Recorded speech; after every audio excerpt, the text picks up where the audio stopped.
Nuestro país y nuestra realidad es diferente en las grandes ciudades, en los pueblos pequeños, y sí estamos viendo actualmente que el virus es como que está migrando hacia el interior del país, hacia localidades más pequeñas, hacia departamentos que eran blancos hasta hace 15 o 20 días atrás. O sea que han pasado el peor momento de otras etapas, las han pasado como blancos y ahora de repente empiezan a explotar casos, y una vez que aparecen casos es aún más riesgoso en esos lugares, dado que estaban relajadas las medidas de protección. Cuando nosotros insistimos en el distanciamiento social, el uso del barbijo, nariz, boca y mentón, y la higiene de manos, circular lo mínimo e indispensable, ya sea para trabajar, para buscar alimentos y nada más, bueno, esas medidas se fueron relajando en esos lugares donde desde marzo en adelante no han visto nunca un caso hasta a lo mejor los primeros días de septiembre. Entonces se fueron relajando esas medidas y empiezan a aparecer casos.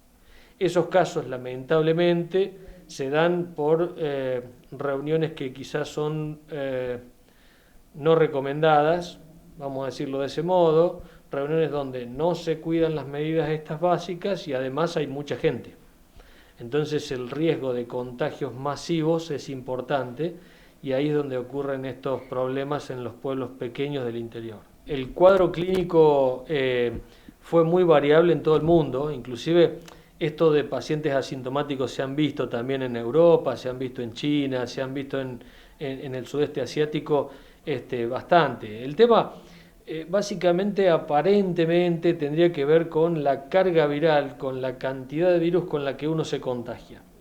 Si yo estoy charlando con ustedes y los dos estamos con barbijo, tengo riesgo de contagiarme, y si estoy a una distancia corta quizás sí, pero ese riesgo es del 1%, no más que eso. Y ese 1% de riesgo de contagio va a ser justamente con un cuadro asintomático o lo que nosotros le llamamos oligosintomático o pausisintomático, muy pequeños síntomas.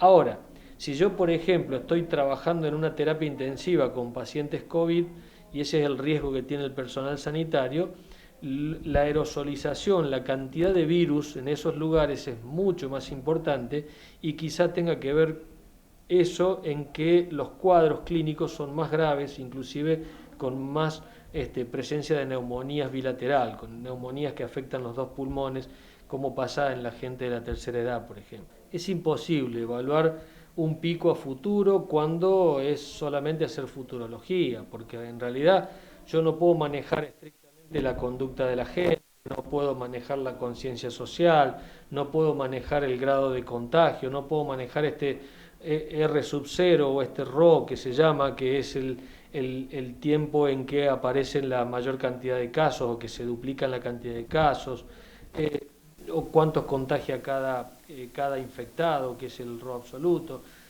Todas esas variables yo no las puedo manejar, entonces no puedo predecir el pico. Cuando se decía que el pico iba a llegar era más o menos estimando de acuerdo a los que se venían contagiando. Lo que sí yo puedo decir hoy es que en la provincia de Córdoba básicamente está creciendo entre un 1,5 y un 2% por día la tasa de ocupación de camas. Y eso sí es un dato que alarma. Alarma, ¿por qué? Porque si yo hago esa progresión, en algún momento el sistema sanitario va a terminar estando tensionado, como se dice, o sea que va a estar en problemas para contener a todos los que demanden cama. Y eso fue un problema en el mundo. Nosotros tuvimos la suerte de esta cuarentena tan prolongada que las instituciones se han podido preparar, y hoy tenemos un sistema sanitario que está mucho más fuerte de lo que estaba en marzo. No obstante eso, si no cuidamos esta responsabilidad social, que lo decimos tantas veces, pero es tal cual así, responsabilidad social individual. Yo tengo que darme cuenta que tengo que usar el barbijo porque tengo que proteger al otro, y el otro tiene que usar el barbijo correctamente porque me tiene que proteger a mí. Y si todos entendemos eso, y si todos nos distanciamos un poquito, y todos nos hacemos higiene de manos cuando corresponde, me parece que este problema lo vamos a llevar y vamos a poder convivir con el virus, pero mucho más tranquilo de los que estamos. Justamente la gente que no cree es la que más inconducta tiene, entonces es quien más es más propenso a diseminar el virus.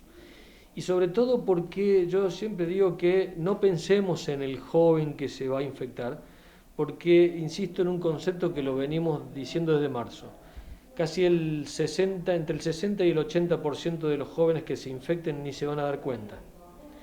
Y eso uno lo ve así y dice, y está bárbaro, 8 de cada 10, sí, está bien. Pero esos 8 de cada 10 sí transmiten el virus. Entonces se infectan fuera de la casa, llevan el virus a la casa, ahí contagian a sus padres y a través de sus padres a sus abuelos.